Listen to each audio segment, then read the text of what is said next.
Hello friends, আমি প্রবীর। আরেকবার একটা নতুন রেসিপি নিয়ে আপনাদের সামনে আসলাম। চিকেন কারি আপনারা অনেক রকম খেয়েছেন, কিন্তু ধাবা সিস্টেম চিকেন কারি একটা অন্যরকম স্বাদ। ধাবাতে খেতে একটা আলাদা মেজাজ এবং আলাদা এনার্জি লাগে। কীরকম ধাবা সিস্টেম সম্বন্ধে একটু আপনাদের বলি। যেমন আপনারা কোথাও লং ট্যুরে যাচ্ছেন, গাড়ি নিয়ে যাচ্ছেন, রাস্তার মাঝখানে খুব খিদে পেল, বড় বড় হাই রোডের ধারে দেখবেন ধাবা আছে, আপনি ওখানে নেমে গেলেন। আগেকার দিনের ধাবা সিস্টেম মানে একটু অন্যরকম ছিল। আগেকার দিনের ধাবা সিস্টেম 20-22 বছর আগে চলে যান, তখনকার ধাবা সিস্টেমটা একটু অন্যরকম। ওখানে বসার জন্য কী থাকতো, যে 4 পাইয়া খাটিয়া, যেটা নারকেলের দড়ি দিয়ে বানানো থাকতো, সেখানে খাটিয়ার উপর বসে আরামসে খান এবং খোলা হাওয়া সমস্ত কিছু। কিন্তু এখন ধাবা অন্যরকম হয়ে গেছে, টেবিল চেয়ার সিস্টেম, উপরে একটা ছাতা লাগিয়ে দেয়। তাই ধাবা সিস্টেম যে এখন অনেক পরিবর্তন। এবং এই ধাবার যে চিকেন কারি, সেই চিকেন কারি রেসিপিটা আজকে আপনাদের সামনে আমি আনছি। তো একটু দেখে নিন এই ধাবা সিস্টেম চিকেন কারি কীভাবে তৈরি করা যায়। এখানে চিকেন কারি করার জন্য প্রায় 750-800 গ্রাম চিকেন আছে। এটাকে আমি একটা পাত্রে রাখলাম এবং এটাকে ম্যারিনেট করব। চিকেন কারির জন্য আদা আমি লম্বা লম্বা করে কেটে রেখেছি, এটাকে হামনদিস্তাতে আমি দিয়ে দিলাম।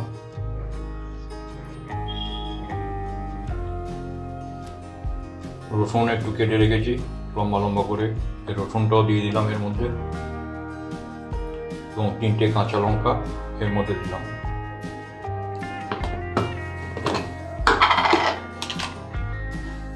নুন দিয়ে দিলাম, একটু বেশি করেই নুন দিলাম।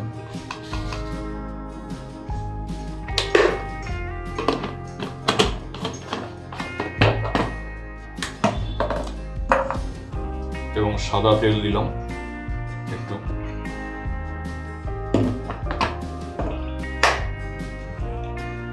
এটাকে এবার আমি ভালো করে পেস্ট করব। এটা আমন্দির সাথে পেস্ট হয়ে গেছে, এটাকে আমি চিকেনের উপর দিয়ে দিলাম।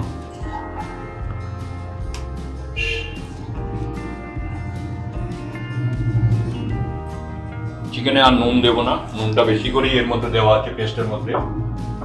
চিকেনে আমি আর নুন দেবো না। এটাকে আমি ভালো করে মেখে নিচ্ছি, মেখে এর মধ্যেই রেখে দেবো। 10-15 মিনিট মাখা থাকবে এর মধ্যে। এরপর চিকেনের যে মেন গরম মশলাটা, সেটা আমি নিজে হাতে তৈরি করব এবং তাতে কি কি দেব আপনাদের আমি দেখাবো। এটা মোটামুটি হয়ে গেল। আগেও বলেছি যে আর নুন দেব না, নুন যা দেওয়ার এর মধ্যে দেওয়া হয়ে গেছে। এবার আমি গরম মশলার যে প্রিপারেশনটা, সেটা কিভাবে করতে হবে আপনাদেরকে আমি দেখাচ্ছি। এবার গ্যাসটা আমি অন করে দিলাম। চিকেন কারির মেন মশলাটা কিভাবে তৈরি হবে সেই প্রসেসটা একটু দেখে নিন। আমরা তো এমনি বাজারে কেনা গরম মশলা খাই, কিন্তু এটা হাতে তৈরি গরম মশলা একটু অন্যরকম হবে। প্রথমে আমি 3টে বড় এলাচ দিলাম এবং 7-8টা ছোট এলাচ দিলাম, হালকা আঁচে রাখলাম। গোলমরিচ দিলাম,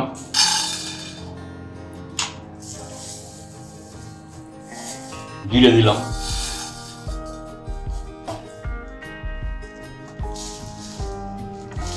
গোটা ধনিয়া,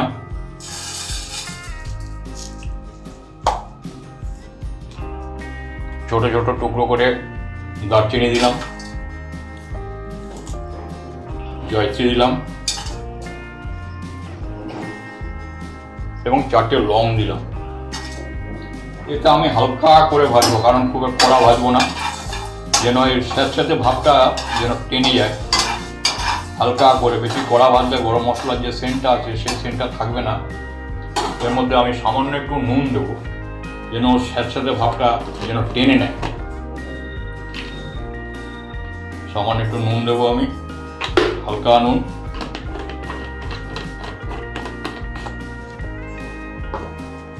এই দেখুন হালকা হাতে গরম, খুব একটা গরম না, হাতে গরম হবে জাস্ট স্যাঁতস্যাঁতে ভাবটা টানার জন্য। এবং নুনটা দিলাম এই কারণে যে ওর যে স্যাঁতস্যাঁতে ভাবটা আছে সেটা টেনে নেবে এবং এই যে ডাস্টটাও খুব ভালো হবে, যার জন্য নুনটা দেওয়া। এবার এটাকে আমি গ্রাইন্ডিংয়ে দেবো, গ্রাইন্ডিংয়ে দিয়ে এটাকে আমি ডাস্ট করে নেব। এটাই হচ্ছে চিকেন কারি মেন মশলা। এটাতে যে টেস্টটা আসবে সেটা এমনি বাজারে কেনা গরম মশলায় আপনারা পাবেন না। এটাকে আমি এবার ডাস্ট করব।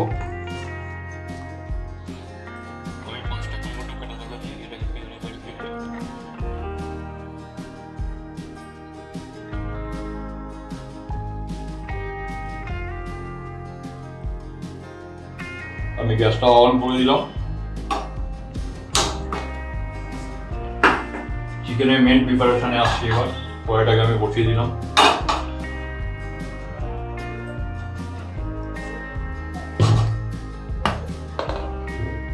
এর মধ্যে আমি সাদা তেল দিয়ে দিলাম,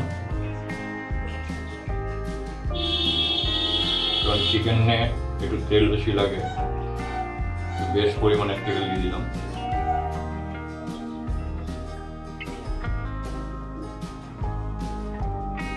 তেলটা গরম হয়ে গেছে মোটামুটি। প্রথমে আমি দুটো বড় এলাচ দেবো ফোড়নে এবং গোটা জিরে ফোড়নে আমি দিয়ে দিলাম এবং একটা তেজপাতা দিয়ে দিলাম। জিরেটাকে আমি একটু লাল করে ভেজে নিই।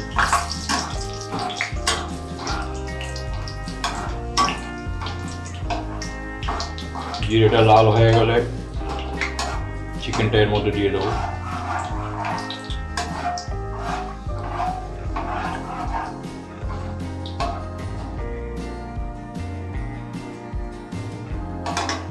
জিরেটা লাল হয়ে গেছে, চিকেনটা আমি এর মধ্যে দিয়ে দিচ্ছি।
গ্রেভির জন্য 7-8টা পেঁয়াজ আমি কুচি কুচি করে কেটে রেখেছি। পেঁয়াজটা আর চিকেনটা একসঙ্গে এর মধ্যে আমি ফ্রাই করব। পেঁয়াজ আর চিকেন একটু লাল লাল হয়ে গেলে তারপর আমি অন্যান্য মশলাগুলো দিয়ে দেবো।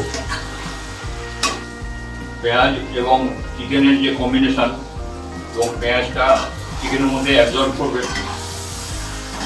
এর যে একটা টক ঝাল মিষ্টি কম্বিনেশন আছে, পেঁয়াজে যেমন মিষ্টি, পেঁয়াজটা মিষ্টি এবং ঝাল হচ্ছে লঙ্কার গুঁড়ো, লাল লঙ্কার গুঁড়ো এবং ফ্লেভার হচ্ছে ধনিয়া গুঁড়ো। ধনিয়া গুঁড়োটা একটু বেশি পরিমাণেই আছে, কারণ সেটা আমি গরম মশলার সঙ্গে মিক্সিং করে নিয়েছি।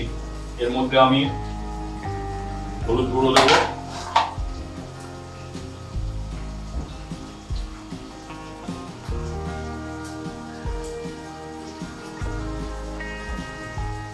আমি হলুদ গুঁড়ো দিয়ে দিলাম এর মধ্যে।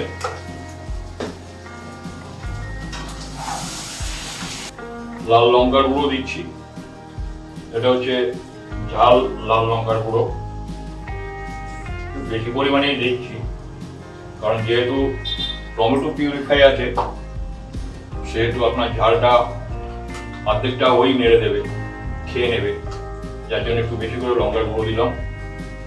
এবং কালারের জন্য লাল মিষ্টি দিচ্ছি, সেটাও একটু বেশি পরিমাণে। লাল মরিচ দিলাম, এটাকে আমি একটু নেড়ে চেড়ে দিই।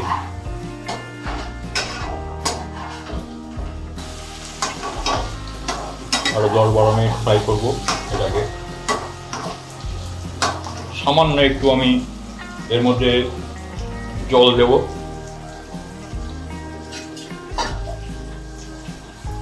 মশলা জল যেটা আছে বোলের মধ্যে সেটা হালকা একটু জল দেবো আমি।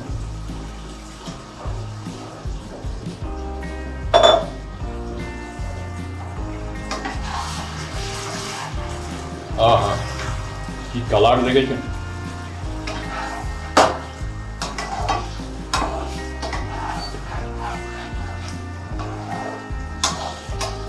আস্তে আস্তে পেঁয়াজের যে জলটা আছে সেটা উপরের দিকে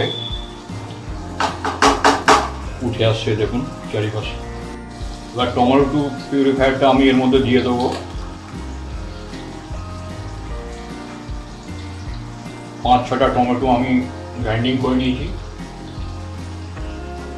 পুরোটাই আমি এর মধ্যে দিয়ে দিলাম। এর মধ্যে সামান্য একটু জল দেবো এখন,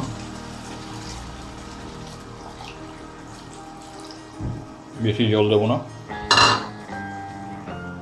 যে মশলাটা আমি তৈরি করেছিলাম সেই মশলাটা আমি এর মধ্যে দেবো।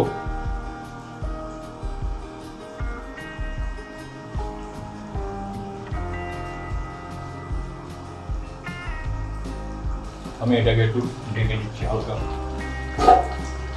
ধিমি আঁচে রেখে দেবো।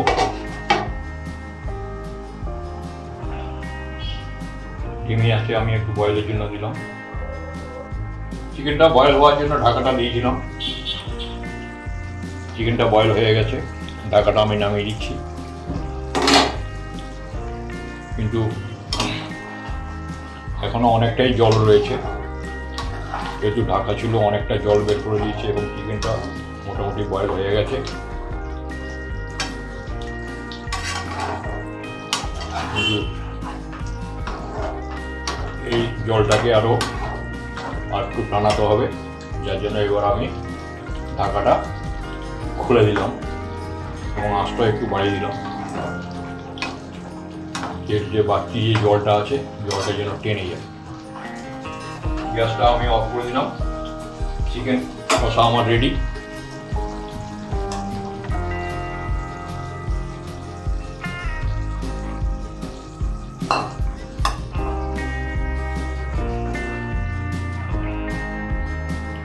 চিকেনটা আমার রেডি হয়ে গেছে, এটা আমি সার্ভিং বলে রাখলাম।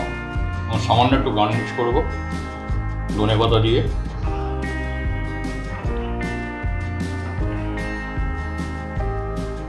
এই ধাবা স্টাইল চিকেন কারি আপনাদের কেমন লাগলো অবশ্যই আমাকে জানাবেন। এবং এটা একটা সুন্দর রেসিপি, বাড়িতে আপনারা বসে আরামসে এটা করে নিতে পারবেন এবং নিজে হাতে সমস্ত কিছু মশলার যে প্রিপারেশন সব নিজে হাতে আলাদাভাবে কোনো রকম কোনো মশলা কিনতে হবে না।